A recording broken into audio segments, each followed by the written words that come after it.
అన్నమయ్య జిల్లా మదనపల్లి నియోజకవర్గం కురువంక టీడీపీ నేత మాజీ సర్పంచ్ మోహన అనారోగ్యంతో కన్నుమూశారు. కుటుంబ సభ్యుల ద్వారా విషయం తెలుసుకున్న ఎమ్మెల్యే షాజహాన్ బాషా మోహన నివాసానికి వెళ్లి ఆయన పార్థివ దేహానికి నివాళులర్పించారు. అనంతరం మోహన అంత్యక్రియలో పాల్గొని ఎమ్మెల్యే సర్పంచ్ పాడిని మోసి తన అభిమానాన్ని చాటుకున్నారు.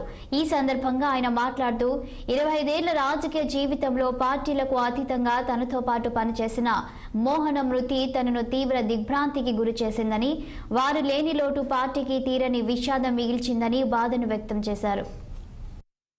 పార్టీ సీనియర్ నాయకులు నిరంతరం ప్రజా సమస్యలపైన, కురువంక పొన్నూటిపాలెం పంచాయతీ వ్యవహారాలపైన నిరంతరం పోరాడే మనిషి.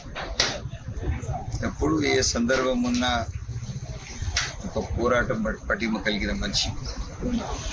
ఏదన్నా ఉంటే